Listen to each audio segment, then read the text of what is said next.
Очередной цитрусовый сезон подходит к концу. Насколько сезон оказался успешным, о чем говорят показатели продаж на экспорт, насколько устраивала крестьян цена на цитрусовые в этом сезоне. Об этом побеседуем с Дмитрием Хагуш, заместителем министра сельского хозяйства Абхазии. Здравствуйте, Дмитрий. Здравствуйте.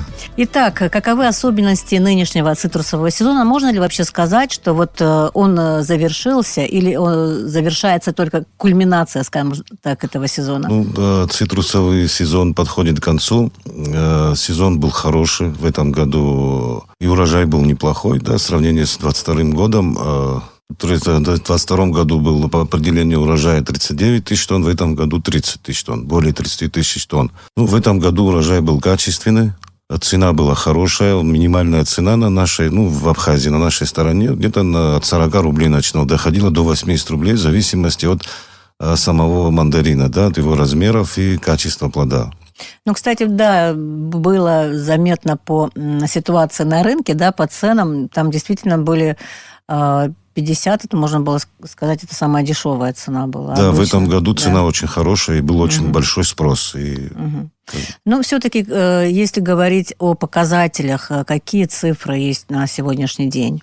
В этом году цитрусы еще пока вывозятся, более 20, в районе 25 тысяч тонн вывезено в Российскую Федерацию. Если сравнивать с прошлым годом, то чуть-чуть мы отстали в этом году из-за того, что урожай не такой, как в прошлом году. На 9 тысяч меньше в этом году урожая, в 2023 году. В прошлом году мы вывезли порядка 30 тысяч тонн. За весь сезон. Смотрите, 28 декабря было сообщение, что Абхазия экспортировала 20 тысяч тонн мандаринов в Россию. То есть остальные 5 тысяч тонн, это уже буквально после праздников, за этот Новый год. Это, наверное, достаточно большое количество считается. Или после праздников же обычно идет резко на спад, Этот спад был сильнее, чем обычно? Или... Нет, он из года в год он практически одинаковый, Но интерес к продукции еще есть. Конечно, он есть, и не только еще он и будет этот интерес. Это наш бренд, который вообще не нуждается ни в рекламе, ни в чем. Абхазские мандарины всегда в цене и всегда я востребованы. К чему спрашиваю, что обычно так народ к празднику старается там прикупить. У нас-то понятно, у нас все время этот продукт, пока он растет и есть. А вообще стараются, чтобы на новогоднем столе это было. Поэтому, я думаю, может быть, интерес ушел какой-то. Основной, основной экспорт наших мандарин цитрусовых, он приходится на декабрь месяц. После числа 10-15, основное, что вывозится, это в этот период, чтобы успеть как раз к праздникам, чтобы люди могли... Действительно, вы говорите о том, что в прошлом году по количеству урожая было больше, а по качеству в этом году лучше. И поэтому цена тогда. И цена выше. И это было по, скажем так, в денежном эквиваленте выгоднее, чем, допустим, много, но, допустим, чуть худшего качества. Конечно, да, конечно. Люди больше заработали. То есть даже у них меньше мандарин, но заработали они больше, чем обычно. Думают, что даже заработали больше, чем в прошлом году, вывозя больше мандарин. Но если говорить о качестве мандарин, который вы сказали, что в этом году было лучше, на самом деле, субъективно мое мнение, они были реально сладкие в этом сезоне, То есть обычно там очень много кислых и кисло-сладких с превалированием кислого вкуса, А в этом году реально очень сладкие были. От чего зависит качество? Качество мандарин зависит прежде всего от погодных условий. Это чтобы когда нету засухи, когда все вогремя, и дожди, и тепло. И уход. Осень была очень теплая, может, из-за этого. И мандарин, вообще цитрусы имеют такую цикличность, они год через год дают хороший урожай. Когда бывает большой урожай, но он мелковатый, потому что много урожая, и растение не успевает его плоды сделать большими. Но если говорить вообще об особенностях этого сезона, что бы вы еще могли заметить нам, отметить? Сезон, особенности. Мы прежде всего, конечно, беспокоимся о том, чтобы люди могли вывозить беспрепятственно. В этом году руководство наше таможенного комитета очень подготовились, и на границе не было заторов, каких-то очередей, чтобы люди стояли, вот мучались, да, там как бы организовано было очень хороший сезон цитрусов, именно что касается границы. Ну, это, конечно, большой плюс для сельчан, для нас вообще. Ну, на самом деле, это большая проблема, и она из года в год была. Может быть, это зависит еще от того, что действительно было меньше продукции самой по себе, или же все-таки была какая-то разница в организации? Нет, там в количестве, если брать, там в районе 8 тысяч разница. Это небольшая разница, чтобы она сказалась на переход товара через границу. Нет, это все-таки организация и совместная работа с Российской Федерацией, с таможенной. В общем, сделали очень такую организованную работу. Можно ли сказать, что вот эта тенденция как бы сохранится и в будущем? Мы надеемся, конечно, надеемся, будет все проще и проще. Ну вот что-то изменилось ли в той цепочке, которая включает в себя там сбор, хранение, вывоз, продажу? Вот вывоз мы уже сейчас как раз сказали, там организация в лучшую сторону изменилась. Что еще? Вот с чем была сопряжена вот организация вот этого сезона цитрусового? Ну, в ускорении самих оформлений документов. Что касается там сбора, не знаю, времени. Сбор... Мне просто интересуют особенности. Вот если мы говорим об итогах, да? Если брать у нас в государственном секторе, да, у нас всего 1100 гектаров. Из общего объема производства цитрусов в Абхазии, да, 90% это занимают частные, население, которое имеет приусадебные участки, выращивает мандарин. И сбор... Я думаю, и цена повлияла. Когда есть хорошая цена, люди стараются побыстрее все собрать, как бы, да, чтобы успеть это все. Все-таки короткое время, да, в продаже мандарин цитрусовых. Тоже один из факторов, то, что был хороший спрос. Была проблема хранения или вот как-то все оперативно в этот раз получалось? Абсолютно. Потому что я знаю, что как бы люди соберут, там, пока там машину ждут, пока они вывезут, должно где-то вот под ящики они там закупают, должно это все какое-то время храниться. Нет, абсолютно не было проблем ни с хранением, ни с сбором, чтобы люди ждали чего. Нет, все как-то в этом году на самом деле сезон получился такой легкий, удачный, и я очень надеюсь, что это принесло очень большую пользу вообще нашему населению. А вот как вы думаете, насколько еще продлится вот сезон? Понятно, что главная его часть уже завершилась, но тем не менее сезон еще идет, и на какую цифру вы рассчитываете вот в итоге, да, по вывозу продукции? Она добавится, может, еще на пару тысяч тонн, это максимум, а так сезон идет даже до весны, люди возят помимо мандарин еще и апельсины, и лимоны. Да, кстати, вот как с ними? Да. Там какая-то разница? Небольшое количество вывоза апельсинов и лимонов, они больше к весне, и там не такой большой объем. То есть они позже, да? Да, они позже, как бы, да. А вообще идет экспорт сейчас именно апельсинов и лимонов? Нет у вас цифр, которые сейчас на данный момент? К сожалению, вот именно вот в разрезе цитрусовых, там, мандарины, лимоны, они когда идут, вот нам присылают еженедельно сводку с таможенного комитета, мы мониторим вывоз цитрусовых. Оно идет общей цифрой, как цитрусовые плоды. Ну вот, кстати, был прогноз, что в этот сезон будет экспортировано около 30 тысяч тонн мандаринов. Дотянет до этой цифры? Возможно, что дотянет, да. Сейчас уже 25. Уже 25, да. Навряд ли он до 30 дотянет, так как у нас всего ожидаемый урожай, 30 тысяч тонн. Из них все равно будет нестандартные плоды, не соответствующие, да, вот, и как бы все равно остаток будет. Если говорить о данных таможенной службы, вот, может быть, есть какие-то цифры или какие-то новые данные, которые можно было, не знаю, прокомментировать? Нет, мы постоянно на связи с таможенным комитетом, и мониторили мы цифры по поводу вывоза, и вот повторимся, да, опять, что в прошлом году было больше урожая, но в этом году вывоз мандарин небольшая разница. опять же, это связано с ценой, то, что была в этом году цена хорошая. И плюс организация самой работы вообще. Что... То есть там были какие-то новые полосы или что-то такое? Нет, новых полос не было, просто сама организация проходила очень быстро, и как бы люди не стояли там. Ну да, писали, что в приоритетном порядке эту продукцию как-то пытались Да, ну на пропустить. границе же отдельная вообще полоса для грузовых машин, как бы. И... Ну, что касается, вот перейдем к той теме, которая предшествует вообще сезону, да, поговорим вот изначально о плантациях. Есть такая проблема, что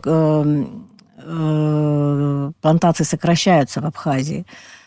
Сейчас есть какая-то тенденция противоположная, или же все-таки она сохраняется? Ну, плантации не сокращаются в Абхазии, да? Не сокращаются. Не сокращаются. Вот мы постоянно мониторим, да, состояние сельского хозяйства, в том числе и цитрусы, так как это одно из приоритетных направлений. Очень много закладывается небольших плантаций, там, гектар, полтора, как бы, ну, не по 10, не по 20. Очень много кто сажает, вот в частном секторе. Кто-то полгектара, кто-то 1 гектар, кто-то 2 гектара. И сажают именно столько, сколько может обслужить, так скажем, одна семья. И, в общем, наоборот, спрос на саженцы очень большой. Да, то есть идет просто не в таких масштабах. А это выгоднее получается? Выгоднее. Маленькие хозяйства, но чтобы можно было их быстрее обслужить, там как-то, да? Не то, что выгоднее, это все-таки жителю в деревне посадить. Да, и кто-то, может, имеет такие возможности, но в основном жители села сажают именно ту площадь, которую они могут сами семейно, да, обслужить, собрать, полечить, там, не знаю, удобрения дать, в общем, с этих соображений. Естественно, кто имеет большой опыт, а у нас их немало, они стараются развиваться, досаживают. И... А в каких районах больше как-то любят заниматься цитрусовыми? Это у нас Гальский, Ачимчирский район, Гулерибский район. Ну, такой, скажем, основные производители цитрусовых. А в Афоне как? Там было, я помню, хорошие плантации были большие. Да. А сейчас? Ну, сам совхоз Афонский, он ликвидирован. Сейчас все на туризм переходят. Да, все-таки, да, та часть нашей Абхазии перешли больше на туризм. Хотя очень много в частном секторе, вот Приморск село, Псырцха. Есть плантации, люди на самом деле, вот даже едешь по трассе, видишь, вот смотришь по сторонам, люди сажают новые саженцы, видно, молодые саженцы. Угу. А обновляются ли вот эти крупные хозяйства, совхозы? Да, конечно, обновляются? Конечно, обновляются. Потому что говорили, что это проблема, что очень много уже старых растений, которые уже не так плодоносят, их и там неэффективно там держать, там огромное дерево, и там мало плодов. Нет, досаживают и делают новые закладки, и изреженность совхозы, да, государственные. Это вот совхоз «София» в очень хорошем состоянии, руководство. На самом деле, вот даже радуешься, как они ухаживают, какие плантации, в каком они состоянии, и видишь новые закладки. То же самое вот Махунджийский, Гальский цитрусовый совхоз. Тоже у них... То есть это рентабельные хозяйства? Естественно, да. Ну, сельское хозяйство, оно само по себе такое вот чуть рискованное дело, да. Не все хотят вкладываться, потому что, скажем так, да, засуха, и вот весь твой труд просто, да. Те же мандарины, вот представьте, перед сезоном, да, перед сбором, вот ударит мороз, все, и испортил. Большие риски, но тем не менее, вот эти вот, выделю эти два хозяйства, они на самом деле очень серьезно к этому подходят, у них и новые закладки, и, в общем, приятно смотреть, на самом деле, на такие хозяйства. Ну, на самом деле у нас тоже специалисты были, они делились своей тревогой о том, что в последнее время вот есть вот эта тенденция, что сложности с продажей были, товар, когда там калибруется, да, или как это называется, каких-то много мелких, то, что не идет на рынок, и перерабатывающих предприятий сейчас у нас нету, да, чтобы можно было переработать то, что Что нельзя касается, продать. да, у нас Из-за этого якобы люди стали отказываться от вот этой отрасли. Нет, от этой отрасли люди не отказываются, а наоборот, у нас, я не скажу, что прям сильно у нас там развивается все это, ну, по крайней мере, люди не бросают это дело. Не бросают, и есть очень много новых, кто этим начинает заниматься. А что касается калибровки, это опять же зависит от погодных условий, от года, какой он. Вот это калибровка, скажем, цитрусовых плодов. А не зависит от ухода? Уход, естественно, от ухода Ну, тоже вот, зависит. там подкормка растений, так занимаются вообще этим? Или вот, знаете, поменьше труда, побольше урожая? Ну, у нас что, да, вот экологически чистый у нас продукт, потому что наши сельчане, наши производители цитрусовых, и не только цитрусовых вообще, стараются применять органические удобрения. Да, они как бы эффективнее, принимать, обрабатывать химией. У нас люди не стараются. И такой вот на промесе острая необходимость, это очень редко бывает там из-за погодных условий, влажность, жара, какие-то вот появляются болезни, как профилактику проводят, но не массово это и не частое дело, так сказать. Ну, вот что касается того, выгодно-невыгодно, калибровки и так далее, насколько новые сорта, ранние, вот тоже вот нам говорили специалисты, что появились ранние сорта, которые до вот этого активного сезона созревают, и что это даже выгоднее, пусть будет небольшой участок, небольшая плантация, что это выгоднее.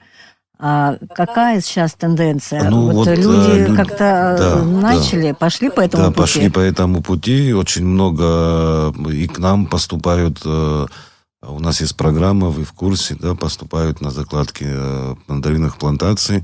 И основная часть из них просят сорта, именно вот тот сентябрьский сорт, он раннеспелый, он карликовый, за ними уход легче, и он урожайный очень.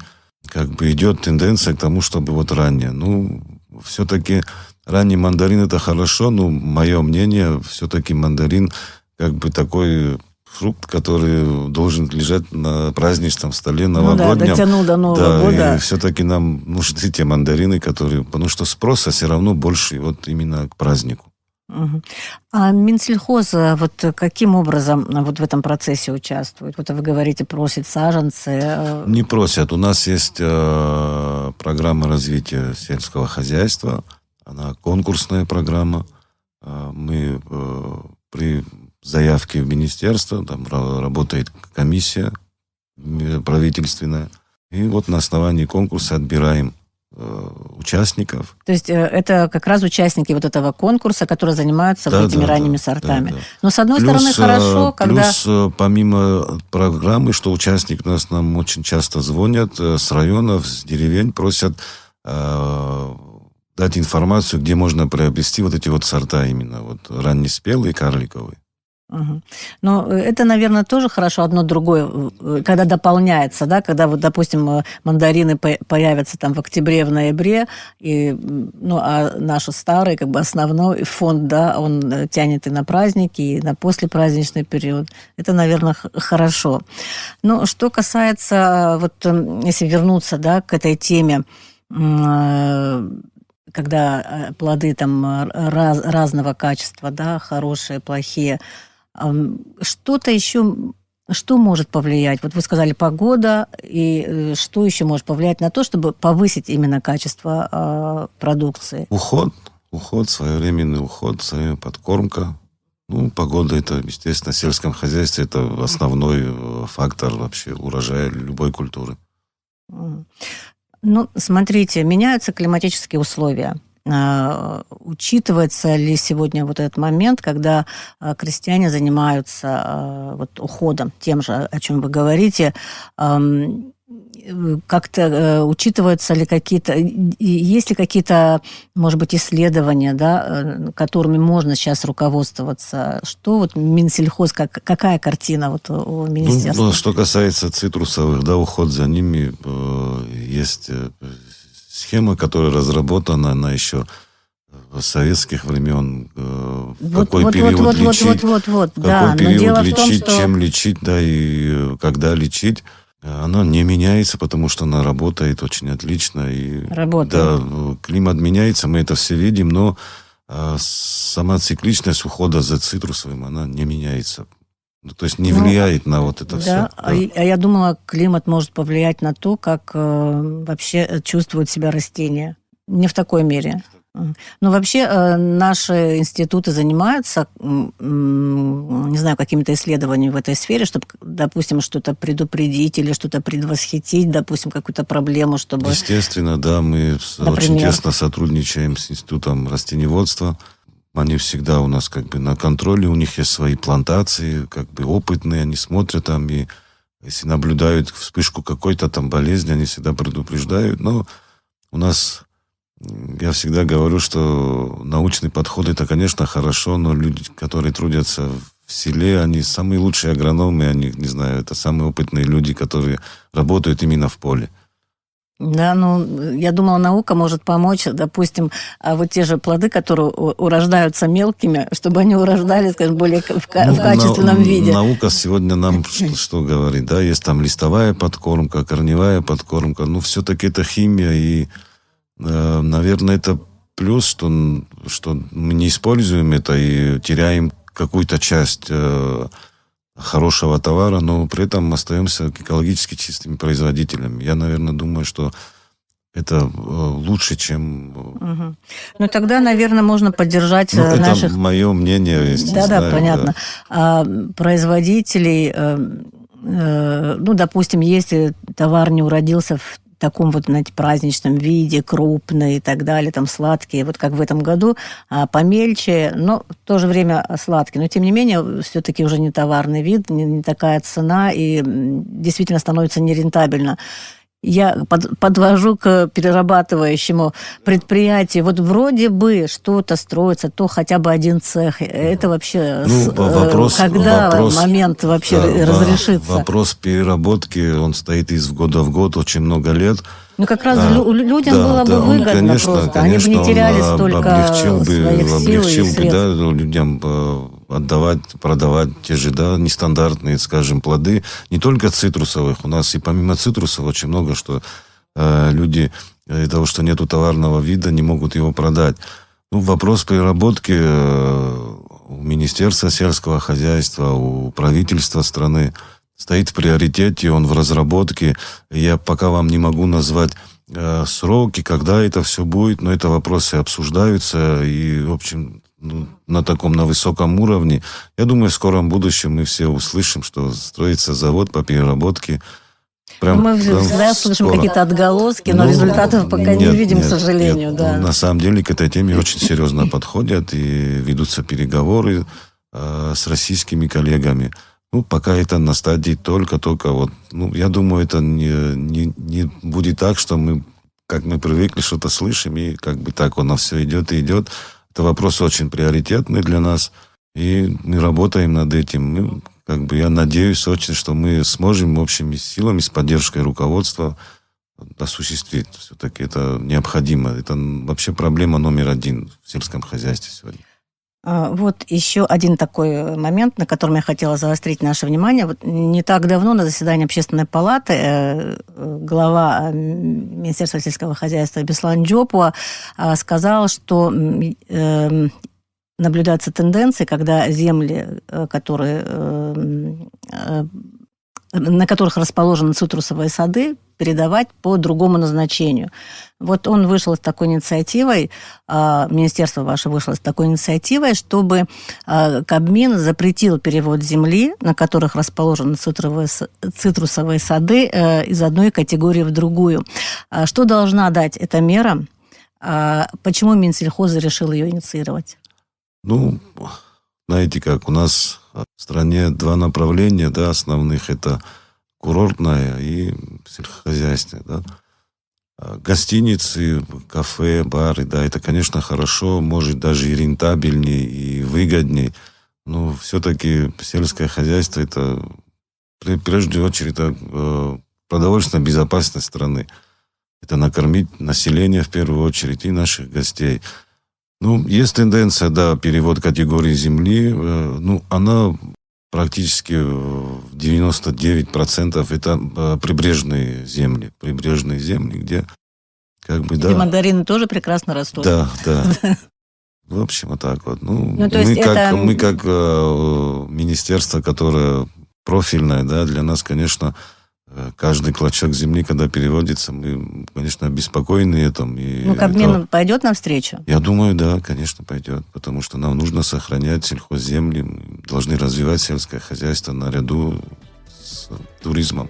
Но мне что нравится, что это именно цитрусовые. Вот все-таки хотелось бы, чтобы это было реально наш бренд.